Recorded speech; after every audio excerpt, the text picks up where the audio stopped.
தமிழ்நாடு அரசியல் எதை நோக்கி போயிட்டு இருக்கே தெரியல. ட்விஸ்ட் மேல ட்விஸ்ட் வந்துகிட்டே இருக்கு. விஜயால ஜெயிச்சு முதலமைச்சர் ஆகியும் அவரால் பதவியே இருக்க முடியல அப்படிங்கிறப்ப ரொம்பவே மனசு வேதனையா தாங்க இருக்கு.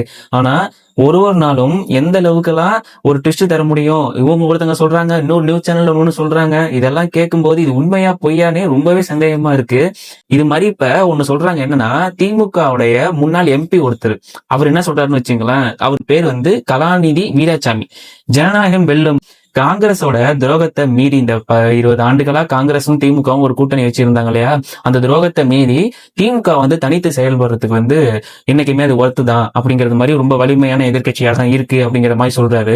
இன்னொன்னு வந்து அதிமுக வந்து பாஜக கிட்ட எப்படியாவது இவர் வந்து முதலமைச்சராக விடக்கூடாது, அதுக்கு ஏதாவது ஒண்ணு செய்யுங்க அப்படின்னு வலியுறுத்திக்கிட்டே இருக்காங்க அப்படிங்கிறது மாதிரி சொல்றாரு. இது இடையிலங்க வெங்கட் பிரபு நம்ம கோட் படத்தை இயக்குனர் இல்லையா கடைசியா விஜயை வச்சு, இவர் என்ன சொல்லியிருக்காருன்னா ஆண்டவன் கைவிட மாட்டான்னு இந்த ரஜினி டைலாக் சொல்றாரு. அவருடைய ஸ்டேட்மெண்ட் என்ன அப்படின்னா, நல்லவங்களை ஆண்டவன் சோதிப்பான் ஆனா கைவிட மாட்டான், நல்லதே நடக்கும் அப்படின்னு சொல்லி அவர் ஒரு கான்பிடென்டா இருங்க அப்படிங்கிற மாதிரி ஒண்ணு சொல்லியிருக்கிறாருங்க வெங்கட் பிரபு. உண்மையிலேயே இந்த நேரத்துக்கு முன்னாடி அவர் கார்ல எல்லாம் பாத்தீங்கன்னா தெரியும், இந்த கோட் படத்துல அவர் வச்சிருந்த கார்ல CM 2026 அப்படின்லாம் வச்சிருப்பாரு.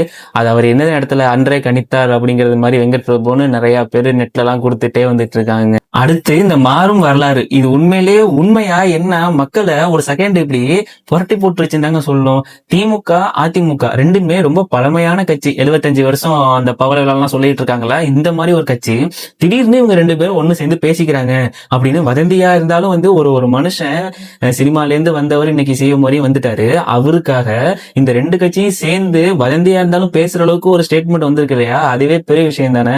இருந்தாலும் இந்த மாதிரி நேத்திலேருந்து ஒரு மிகப்பெரிய ஒரு ரூமர் மாதிரி ஒண்ணு போயிட்டே இருக்குங்க. ரொம்பவே இதா இருக்கு. இதை பத்தி நீங்க என்ன நினைக்கிறீங்க அப்படிங்கிறது தெரியல. ஆனா நான் என்ன நினைக்கிறேன் அப்படின்னா, இதுக்கு சாத்தியமே கிடையாது. ஏன்னா வந்து இவங்க ரெண்டு பேரும் ஒண்ணு சேரலாம் மாட்டாங்க. சோ அதை பத்தி யாரும் பயப்பட வேண்டாம். இது இன்னும் கன்ஃபார்ம்லாம் ஆகல, சும்மா வந்து போட்டுட்டு இருக்காங்க, அவ்வளவுதான். விஜய்க்கு இந்த கான்வாய் வாகனம் அப்படிங்கிற மாதிரி ஒண்ணு சொல்லி இது வந்து என்ன பண்ணுவாங்க, அந்த கவர்மெண்ட்ல இருந்து கொடுத்துட்டு இருப்பாங்க. இதை வந்து திடீர்னு ரத்து செஞ்சுட்டாங்க. ஏன் அப்படின்னா, அவர் இன்னும் முதலமைச்சரா பதவி ஏற்கல அப்படின்ட்டு நேத்தி வரைக்கும் எல்லாம் அவருக்கு ஒரு பாதுகாப்பு இருந்துச்சு, வீட்டு வாசல்ல எல்லா பாதுகாப்புமே அவர் கொடுக்கப்பட்டிருந்தது. ஆனா இன்னைக்கு அது எல்லாமே பறிமுதல் செஞ்ச மாதிரி ஒண்ணு அதெல்லாம் எடுத்துட்டு இருக்காங்க. முக்கியமா நேத்தி அவர் நைட்டு வெளில கிளம்பும் போது கூட இந்த கார்ல தூங்கிட்டு போற வீடியோ எல்லாம் போட பார்த்துருப்பீங்க. அப்போதைக்கு அவருக்கு எந்த பாதுகாப்புமே அவங்க யாருமே அவருக்கு கொடுக்கல. இவர் இருக்கார் இல்லையா, அந்த டைரக்டர் அமீர்னு ஒருத்தர், இந்த பருத்தி வீரன் எல்லாம் எடுத்தார் இல்லையா, இவரு அப்பையில இருந்து தாவேக்காவுக்கும் விஜய்க்கும் எதிராகவே தாங்க பேசிட்டு இருந்தாரு. முன்னாடி ஆப்போசிஷனா தான் இருந்தாரு, ஒரு கருத்து முன் வச்சுட்டே இருப்பாரு. ஆனா இப்போதைக்கு அவர் வாட்ஸ்அப் தளத்துல என்ன போட்டிருக்காரு அப்படின்னு வச்சுங்களேன், விசிகாவும் கம்யூனிஸ்ட் கட்சி இந்த ரெண்டு கட்சியும் வந்து காலதாமதமின்றி அவங்க வந்து ஆட்சி அமைப்பது நல்லது, விஜய்க்கு ஒரு ஆதரவு கொடுங்க அப்படிங்கிற மாதிரி, தாவேக்கா வந்தா அவருக்கு இன்னும் பெட்டரா இருக்குங்கிற மாதிரி தாங்க சொல்லியிருக்காரு. ஏன்னா இன்னும் அவர் 113 சீட்டு தான் இருக்கு, அவர்கிட்ட 112 தான் இப்ப. ஏன்னா அவருடைய இதுக்கு வந்து ஒரு மைனஸ் ஆயிடும். சோ வந்து இன்னொரு 6 சீட்டுக்கு நீங்க இது பண்ணுங்க, காலதாமதமின்றி பண்ணுங்கிற மாதிரி சொல்லியிருக்காரு. சோ அவர் அப்ப அப்படி பேசினாரு, இப்ப வேற மாதிரி பேசுறாருங்க. அதிமுகல KP முனுசாமின்னு ஒருத்தருங்க, இவர்கிட்ட இந்த பேட்டியார் நேத்தி நியூஸ் சேனல் எல்லாம் பேட்டி எடுக்கும் போது, நீங்க என்னதான் சொல்றீங்க, ஆதரவு கொடுப்பீங்களா மாட்டீங்களா தாவேக்காக்கு அப்படின்னு கேட்டப்ப, எந்த ஒரு சூழ்நிலையும் நாங்க தாவேக்காவுக்கு ஆதரவு கொடுக்க மாட்டோம் அப்படின்னு அதிகாரப்பூர்வமா முனுசாமிங்கிறவர் தெரிவிச்சிட்டாரு. அதிமுக எந்த விதத்திலையுமே வந்து ஆதரவு தெரிவிக்காது அப்படின்னு பளிச்சுன்னு ஒரு உண்மையை போட்டு உடைச்சிட்டாருங்க. இதுக்கிடையில இன்னொரு விஷயம் நடந்திருக்கு. MK ஸ்டாலின் வீட்டுக்கு நம்ம ரஜினிகாந்த் சூப்பர் ஸ்டார் போயிருக்காருங்க. போயிட்டு என்ன சொல்லியிருக்காரு அப்படின்னா வந்து, உங்களோட நான் என்னைக்குமே இருப்பேன் அப்படின்னு சொல்லியிருக்கிறாரு. ஆனா இந்த நெட்ல உள்ளவங்க, சோசியல் மீடியால உள்ளவங்க என்ன பண்ணா, என்னங்க அது இப்படி ஆகி போச்சு அப்படின்னு கேட்பார் இல்லையா சிவாஜில, அதை எடுத்து போட்டுட்டு இருக்காங்க. என்னங்க அது இப்படி ஆகி போச்சு, படுபாவிங்க எல்லாருமா சேர்ந்து உங்களை இந்த நிலைமை கொண்டு வந்து விட்டாங்க.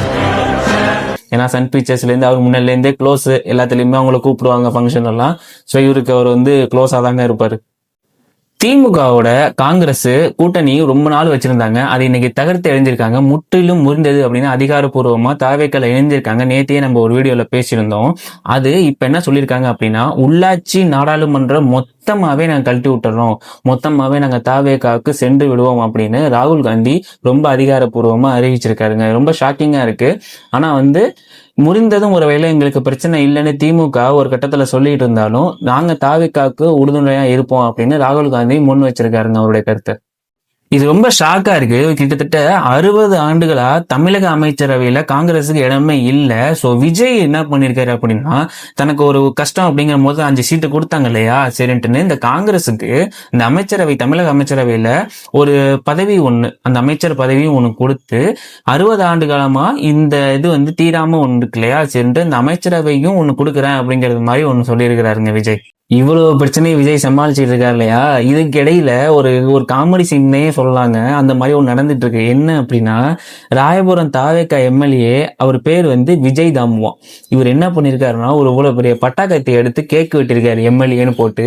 இதெல்லாம் இப்ப தேவையா? அங்க மனுஷன் அவ்வளவு கஷ்டப்பட்டு இருக்காரு, இங்க நீங்க வெட்டி அதை என்ன பண்ணிட்டாங்க, இந்த பட்டாக்கத்தி மாதிரி ஒன்றத்தை எடுத்து நீங்க வெட்டுறீங்க அப்படின்னு சொல்லி அவங்க மேல இந்த போலீஸருக்கு ஒரு கேஸ் கொடுத்துட்றாங்க. சோசியல் மீடியா மூலியமாவும் கேஸ் அவங்க மேல பதிவாயிருக்கு. இது தேவையில்லாத வேலை தான். இது என்ன சொல்றதுன்னே தெரியலங்க. அப்புறம் இந்த திமுகவுடைய நிர்வாகிகளும் சரி, முக்கியமானவர்களும் சரி என்ன சொல்லியிருக்காங்க அப்படின்னா, நேத்து கேட்ட பேட்டி அப்போ காங்கிரஸ் வந்து பெரிய துரோகம் தான், ஆனா எங்களுக்கு துரோகமும் தோல்வியும் ரொம்ப புதுசெல்லாம் கிடையாது, இது எங்களுக்கு போனது பெரிய வருத்தமும் இல்லை. ஆனா நம்ம டிஆர் பாலு என்ன சொல்லியிருக்காருன்னா, துரோகம் எங்களுக்கு புதுசு இல்லை, தோல்வி எங்களுக்கு புதுசு இல்லை அப்படின்னு, அவ எந்த நிரந்தரமுமே கிடையாது, சோ அவங்களுக்கு போனது நினைச்ச எந்த பிரச்சனையுமே இல்லை அப்படின்னு அந்த காங்கிரஸை பத்தி அவருடைய கருத்தை தெரிவிச்சிருக்காருங்க டிஆர் பாலு. இந்த தேமுதிக கட்சியில பிரேமலதா விஜயகாந்த் அவர்கள் இருக்காங்களே, அவங்களும் போய் என்ன பண்ணிருக்காங்க, மு.க. ஸ்டாலினை போய் சந்திச்சிருக்காங்க. சோ அவங்களுடைய கூட்டணியை வலுப்படுத்துக்கான நிறைய பேர் அவங்க விஜயோட சேர்ந்தா ஓகே, ஏன்னா விடுதலை வந்து ஒரு தொகுதி ஜெயிச்சிருக்காங்க இல்லையா, சோ அவங்க கூட கொடுப்பாங்கன்னு எதிர்பார்த்திருந்தா அதுவும் வாய்ப்பு இல்லாம போயிடுச்சு. ஏன்னா அவங்களுடைய ஸ்டாலினோட பெரிய கூட்டு வச்சிருக்காங்க. அது ஏன் வச்சிருக்காங்கன்னு அவங்களுக்கும் தெரியல, நமக்கும் தெரியல. அவங்க என்ன சொல்லியிருக்காங்க அப்படின்னா, ஜனநாயக மரபையும் அரசியல் நாகரத்தையும் மதிக்கும் இந்த சந்திப்பு மக்கள் நலனே முதன்மை என்ற நம்பிக்கையை மேலும் உறுதிப்படுத்துகிறது. அவங்க என்னதான் நாங்க தோத்தாலும் மக்கள் நலதான் நாங்க விரும்புவோம் அப்படின்னு அது இன்னும் உறுதிப்படுத்துவோம், நாங்க கூட்டணி தான் அப்படிங்கிறத இன்னும் ஸ்ட்ராங் பண்றதுக்காக மு.க. ஸ்டாலினை போய் அவங்க சந்திச்சிருக்காங்க. விசிகா இருக்காங்க இல்லையா, இந்த விடுதலை சிறுத்தை கட்சி, அவங்க ஆல்ரெடி ஒரு ஆலோசனை கூட்டம் ஒண்ணு அதை ரத்து பண்ணியிருக்காங்க. ஏன்னா இந்த விஜயோட இவங்க ஒரு பேட்டி, இந்த புதிய தலைமுறை பேட்டியில இந்த விசிகா அவர் திரும்ப என்ன சொன்னார் அப்படின்னா, நாங்க வந்து அரசியலுக்கு நாங்க முன்கூட்டியே வந்ததை நாங்க அதையும் யோசிக்கணும். இப்ப விஜய் கட்சியில போய் இணையற மாதிரி இருந்தா அதோட மக்களுடைய பாதிப்பையும் யோசிக்கணும், அரசியலோட பாதிப்பையும் யோசிக்கணும் இப்படின்னு ஒரு பேட்டி கொடுத்து போயிருந்தாரு. சோ அவர் சேருவாரா என்னன்னு தெரியல. ஆனா அவர் வச்சிருந்தது வந்து இன்னொரு ஆலோசனையா தான் இருக்கு. அவர் கன்ஃபார்ம் பண்ணி விஜய்க்கு நான் வரலன்னு சொல்லல, நான் வரணும்னு கூட சொல்லல, அப்படியே நிலுவையில வச்சிருக்காருங்க. இந்த காங்கிரஸோட எம்பி ஒருத்தங்க இருக்காங்க, ஜோதிமணி அப்படின்னா, அவங்க சொன்ன விஷயம் ரொம்பவே இன்ட்ரெஸ்டிங்கா தான் இருக்கு. அப்படி என்ன அப்படின்னா, பெரும்பான்மையை நிரூபிக்க வேண்டிய இடம் வந்து சட்டமன்றம் மட்டுமே, மக்கள் தீர்ப்பே மகேசன் தீர்ப்பு அப்படின்னு ஒரு சொல்லுவாங்க இல்லையா, அந்த மாதிரி மக்களே ஒத்துக்கிட்டாங்க விஜய் வந்து சிஎம் தான் அப்படின்ட்டுன்னு. இன்னும் வந்து ஏன் ஆளுநர் அதை வந்து நிராகரிக்கிறாரு, பாஜகவுக்கு சார்ந்துதான் அவர் நிராகரிக்கிறாரோ அப்படின்னு இந்த காங்கிரஸ் எம்பி வந்து தெளிவா அவருடைய ஸ்டேட்மெண்ட்டை கொடுத்துருக்காங்க. அவங்க சொல்றது என்ன அப்படின்னா, ஆளுநர் மாளிகை வழியா பாஜக அரசியலை கொண்டு வராதிங்க அப்படின்னு. ஏன்னா அவங்களுக்கும் முரண்பாடு இருக்கு இல்லையா, அதனால இப்படி சொல்லியிருக்காங்க. இவங்க சொல்றது கொஞ்சம் யோசிக்க வேண்டியது இருக்கு. ஒருவேளை ஆளுநர் வந்து பாஜக பேச்சை கேட்டுட்டு தான் விஜய்க்கு இப்படி மறுக்கிறாரோ அப்படின்ட்டு. ஸோ மக்களே, ஃபைனலாக சொல்லணும் அப்படின்னு நம்ம சேனல் வழியா, இந்த மாதிரி விஜய்க்கு பல நெருக்கடிகள் நிறைய விஜயை சுற்றி நடந்துகிட்டு இருக்கு. அவர் வந்து பதவி ஏற்பாரா இல்லையா, முதலமைச்சரா இல்லை ஆளுநருடைய ஆட்சி நடக்குமா, ஆளுநர் வேற எதுக்கும் நிறைய வாட்டி கடிதமும் அனுப்பிட்டாங்க, நேர்லையும் போயிட்டாங்க, எந்த ஒரு முன்னேற்றமும் இல்லை. இன்னைக்கு 7ஆம் தேதி அதுவுமா இவர் வச்சிருந்த அந்த பதவி ஏற்பு விழாவும் கேன்சல் ஆயிருக்கு. இது அடுத்து எப்போ நடக்கும், இதுக்கப்புறம் என்ன இருக்குன்னு ஒரு நாளுமே ட்விஸ்ட் மேல ட்விஸ்ட் வந்துகிட்டே தான் இருக்கு. மக்கள் என்ன பண்றாங்க, இந்த நியூஸ் சேனலோ ஏதோ ஒன்றத்தை பார்த்து ஏதாவது ஒரு நல்ல செய்தி கிடைக்காதா, பதவி ஏற்க மாட்டாரா அப்படின்னு எதிர்பார்த்துட்டு இருக்கிறாங்க.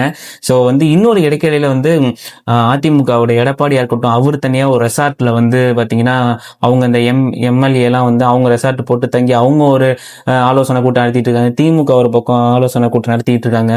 ஸோ அரசியல்ல வந்து மாற்றம் மேல மாற்றம் வந்துகிட்டே இருக்கு, ட்விஸ்ட் மேல ட்விஸ்ட் வந்துகிட்டே இருக்கு. ஸோ தொடர்ந்து இந்த மாதிரி விஷயங்கள்லாம் நீங்க தெரிஞ்சுக்கணும் அப்படின்னா நம்ம சேனல்ல சப்ஸ்கிரைப் பண்ணி வச்சுங்க. ஸோ யூஸ்ஃபுல்லான கண்டென்ட், நீங்க தெரிஞ்சுக்க வேண்டிய கண்டென்ட்லாம் வீட்டில் உட்காந்து உங்க செல்லு மூலியமாவே நீங்க எங்களை பார்த்தே தெரிஞ்சுக்கலாம். ஸோ சப்ஸ்கிரைப் பண்ணி வைங்க. தேங்க்யூ. ஒரு நல்ல வீடியோட சந்திப்போம்.